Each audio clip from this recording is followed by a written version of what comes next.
Tetapi semata-mata memang inilah ruang yang terbesar yang kami punya. Kami juga tentu setelah ini buat menyediakan teman-teman makan, tetapi semampu kami dalam makan. Mudah-mudahan semua tidak tetap. Ibu Bapak, hari ini saatnya yang terbaik hemat saya, harinya hari Rabu, untuk Pak Effendi menjelaskan dan memohon maaf kepada teman-teman di sana. Yang jelas, Pak Effendi saya pastikan tidak punya niat yang tidak baik. Beliau putranya TNI AD. Almarhum bapaknya, beliau Letnan Kolonel Bapak Mangara Monang Simbolo. Dari sini kami paham beliau konteksnya sesungguhnya menguatkan TNI. Ibu Bapak, memang dalam perjalanan kita selalu di dalam ruangan itu ada kepleset kata atau diksi yang tidak pas. Sekali lagi, diksi yang tidak pas. Kita paham diksi ini bisa dampaknya luas. Kalau hari ini mudah-mudahan setelah Pak Effendi menjelaskan, kita semua segera adem lagi. Kita tidak ingin Republik ini mudah tersobek, tercerai-berai hanya karena satu peristiwa. Yang jelas sebagai pimpinan fraksi, saya memastikan bahwa Bung Effendi Simbolon tidak punya niat tidak baik. Jadi beliau niatannya sangat baik, bahkan menurut hemat saya sangat mulia. Beliau menginginkan TNI kita kuat dan bersatu. Ada jiwa korsa yang kuat antara pemimpin dan yang dipimpin, punya sikap saling menghargai. Saya persilakan Pak Effendi Simbolon, nanti setelah beliau bicara, kami persilakan untuk 3 penanya, mohon maaf, 3 penanya saja untuk memberikan pertanyaan. Saya persilakan Pak Effendi Simbolon.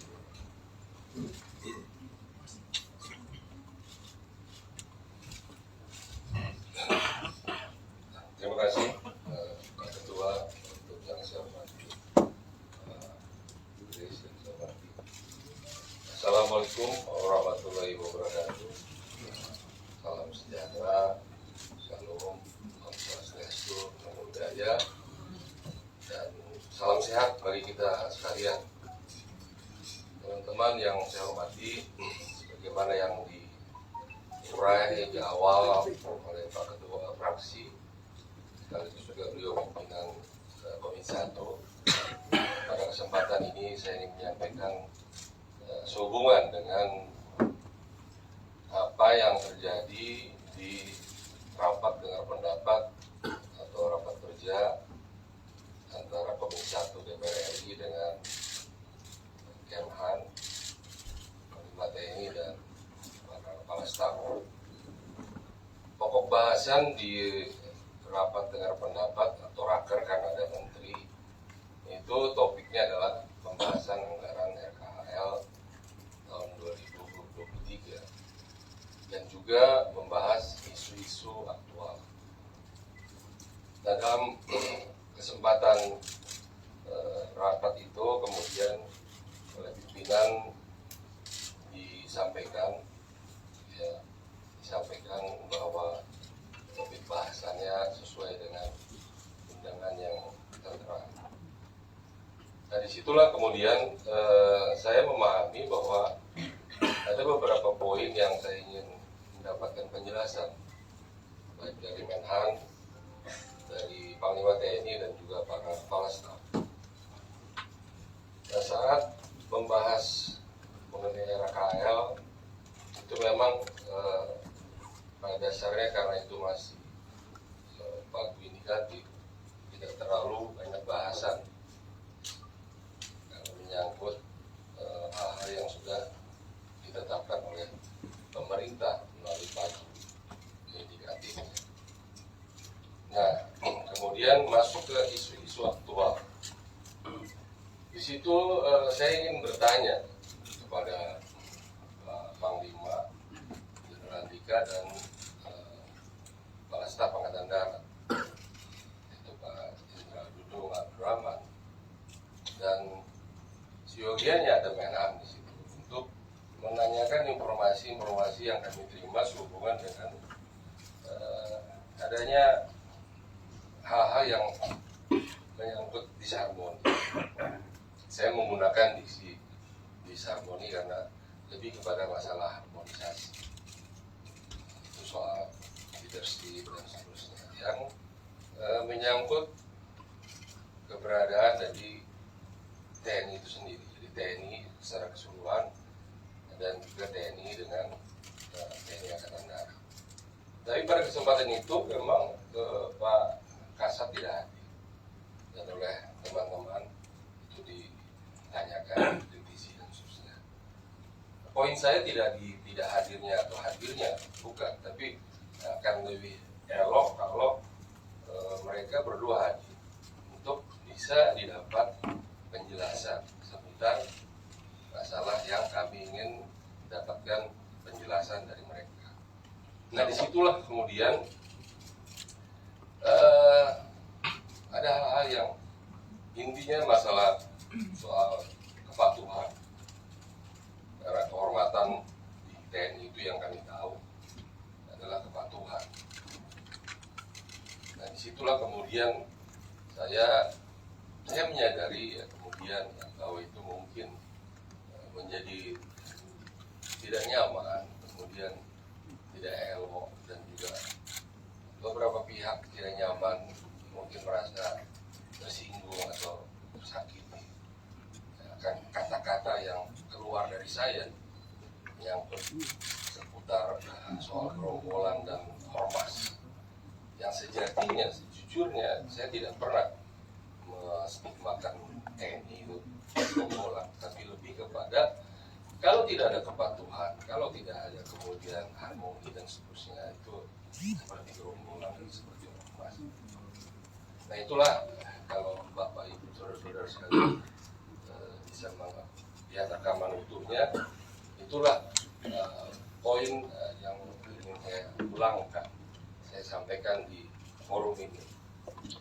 Nah, yang berikutnya saya dari lubuk hati yang saya dalam, ya, saya mohon maaf atas apapun perkataan saya yang menyinggung, yang menyakiti, yang tidak nyaman di hati para prajurit, siapapun dia, dari mulai tamtama, bintara, sampai perwira, bahkan sampai para sesepuh, para pihak ya, yang tidak nyaman dengan adanya perkataan yang mungkin ya, diartikan lain, walaupun tadi oleh Pak Ketua sudah ditekankan dan saya sendiri menyatakan tidak ada maksud untuk menyatakan bahwa sebagaimana yang bergulir sekarang di publik.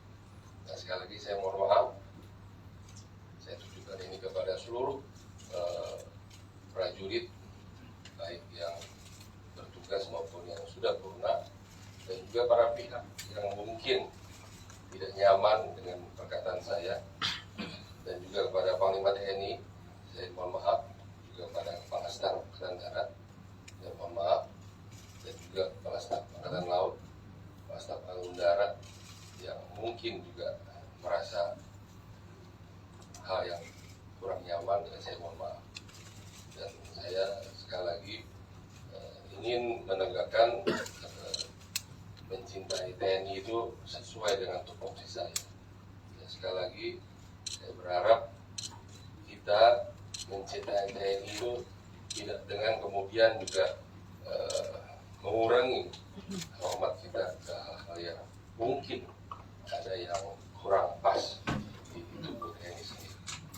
Saya kira demikian, Pak Ketua. Terima kasih atas fasilitasi yang dilakukan oleh Pak Ketua yang sangat bijaksana. Terima kasih. Terima kasih Pak Effendi Simbolon. Ibu Bapak, demikian yang bisa disampaikan. Mudah-mudahan ini menjadi membuat kita semua kembali kepada titik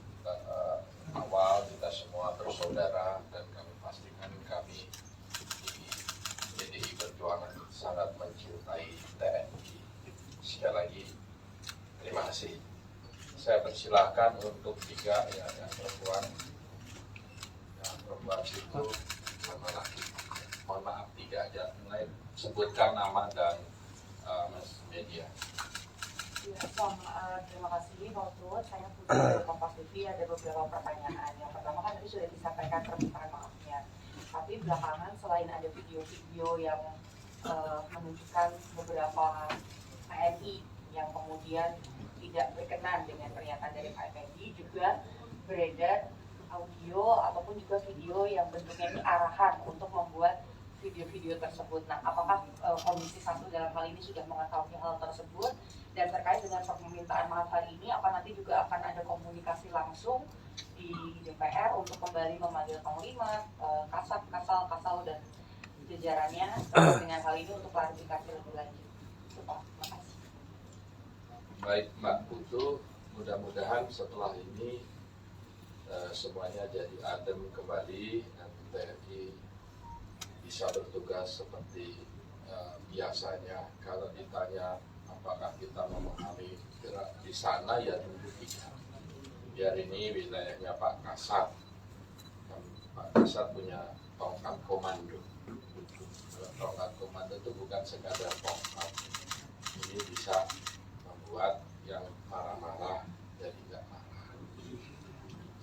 Tugas kita adalah mengaturkan. Kalau beliau apakah kita masih mengundang, mohon maaf setelah 5 September saya tidak hadir karena ada tugas partai.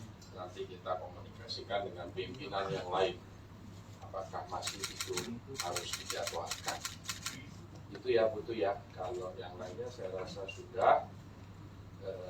Yang pria dulu tadi di sini, baru nanti terakhir Ibu. Silakan. Pak, pertanyaan saya Zulis dari Tempo. Pertanyaan saya mungkin agak sama dengan Mbak Putu, tapi setelah ini kan setelah Pak Effendi menyatakan hal tersebut, pergolakan terjadi di TNI, khususnya di yang di bawah Pak. Dan Pak beredar video juga kalau Pak Kasat memerintahkan untuk bereaksi atas pernyataan tersebut. Nah, bagaimana langkah fraksi ke depannya untuk membantu mengademkan yang di bagian bawah ini Pak? Apakah bakal bertemu dengan Pak Dudung secara personal atau bagaimana Pak? Terima kasih Pak Zulis dari koran Tempo, majalah Tempo. Artinya apakah ada langkah kita bertemu? Tentu ya namanya silaturahmi akan kami jalankan. Kami sendiri sebagai ketua fraksi sudah berbicara dengan Panglima TNI dan Pak Kasat. Tentu kita saling yang jelas bahwa niat awalnya ini semua niat baik. Ketika niat baik kan nggak harus semuanya saling negasi-negasikan. Kepentingan serta keutuhan Republik jauh lebih penting. Kalau tadi ada itu ya tentu kami akan bicara dengan Pak Kasat. Ini kan info dari Mas Sulis. Mudah-mudahan segera setelah permintaan maaf dari senior kami Pak Effendi Simbolon. Beliau ini seorang humanis, ketua Simbolon sedunia. Bahkan saya pernah ke kampungnya beliau di Pangururan tahun 2007. Saya waktu itu simultan catur lawan 500 orang. Marganya Simbolon semua. Ini rajanya Simbolon. Jadi sekali lagi yang disampaikan akan kami komunikasi dan mudah-mudahan kita bisa ketemu dengan Pak Panglima dan Pak Dudung. Tentu sekali lagi konsepnya penguatan. TNI adalah alat negara yang salah satu menjadi tumpuan kita dan TNI adalah penyatu pemersatu bangsa. Jadi jangan sampai malah yang sebaliknya. Jadi mudah-mudahan ini pengingat dari Sulis akan segera saya tindak lanjuti. Mudah-mudahan Pak Kasat bisa bertemu. Saya telepon beliau, tadi malam beliau masih ada di Pekanbaru Riau. Mudah-mudahan segera setelah tiba kita bisa jumpa. Itu yang bisa saya jawab. Dan terakhir, ya, silakan. Selamat siang Pak Utut, selamat siang Pak Effendi. Saya Ali dari CNN Indonesia. Ingin bertanya Pak terkait dengan kejadian itu, apakah Pak Effendi sudah melakukan komunikasi langsung dengan pihak TNI untuk meminta maaf secara langsung sampai hari ini, dan kemudian informasinya juga kan sekarang Pak Effendi juga sempat diajukan ke MKD ya Pak. Apakah ada tindak lanjut dari Mahkamah Kehormatan Dewan terkait dengan kasus TNI ini Pak? Terima kasih. yang pertanyaan Pak Effendi akan Pak Effendi jawab. Tetapi kalau ke MKD saya juga belum dapat, tapi kami juga punya di sana sahabat. Dan Pak Effendi ketika berbicara kapasitasnya sebagai anggota dewan, ketika berbicara di dalam ruang, dalam rapat kerja, teman-teman ini dilindungi haknya. Jadi nanti kita akan komunikasi dengan teman-teman MKD. Kalau enggak nanti sama ruangan nggak ada yang berani ngomong lagi. Kalau setiap orang ngomong di MKD-in, setiap ngomong di MKD-in, yang jelas pengantar dari saya tadi, sekali lagi beliau putranya almarhum Letnan Kolonel Mangara Monang Simbulun. Mohon ini diambil. Saya persilakan Pak Simbulun atas pertanyaan Ibu. Terima kasih Pak Ketua. Betul, 2 hari yang lalu saya WA ke Panglima dan Kasat untuk mohon waktu dan direspon oleh Panglima. Kemudian kemarin saya jam 12 ada di kantor beliau dengan poin menanyakan sikap-sikap dari TNI dan juga saya menyampaikan maaf saya. Jadi saya mendahului dari yang diklasifikasi oleh Pak Ketua saya. Dan Pak Panglima menyampaikan tidak ada masalah, jadi sangat clear. Jadi, silakan teman-teman menanyakan langsung. Ada lebih elok kalau yang bersangkutan yang menyampaikannya. Nah, ke Pak Dudung belum direspon, saya sudah minta waktu. Saya akan hadir sendiri. Saya bertanggung jawab terhadap apa yang saya sampaikan. Saya bertanggung jawab apa yang menjadi sikap yang saya sampaikan. Dan itu pertanggungjawaban saya ke Tuhan. Ya, saya juga punya kehormatan. Ya, kehormatan saya akan saya bawa sampai ke pusara saya. Ya, saya akan bertanggungjawabkan. Ya, tapi sekali lagi misi saya datang untuk minta maaf. Saya sudah sampaikan ke Pak Panglima, memang ke Pak Kasat belum langsung, karena belum ada waktu beliau. Dan ini saya terima kasih kepada Pak Ketua memfasilitasi ini. Bagaimanapun saya bukan pemilik kebenaran, saya adalah menyampaikan apa yang ingin saya dapatkan penjelasan di forum rapat itu tentang adanya disharmoni yang mengganggu ya, TNI. Jadi sekali lagi demi Allah, demi Tuhan, saya tidak pernah menjudge sebagaimana yang apa yang beredar. Apalagi saya sendiri juga bagian dari keluarga besar dari TNI. Sekali lagi itu yang saya sampaikan ke pertanyaan dari CNN. Terima kasih. Baik Ibu Bapak, saya rasa saya cukupkan. Kalau sebelah saya ini anggota DPR, kalau pengambilannya cepat memang begini. Kalau zaman saya dulu dibilang apa ya, penampilan anggota. Gitu. Tapi beliau anggota DPR RI, Pak Trisantos Kadif Kabar 2 Sintang. Demikian yang bisa kami sampaikan. Kami ucapkan terima kasih atas perhatian dan kehadirannya. Mudah-mudahan niat baik kita diijabah oleh Gusti Allah dan mudah-mudahan kerja-kerja kita menjadi bagian dari ibadat kita kepada Tuhan kita. Demikian, terima kasih. Merdeka!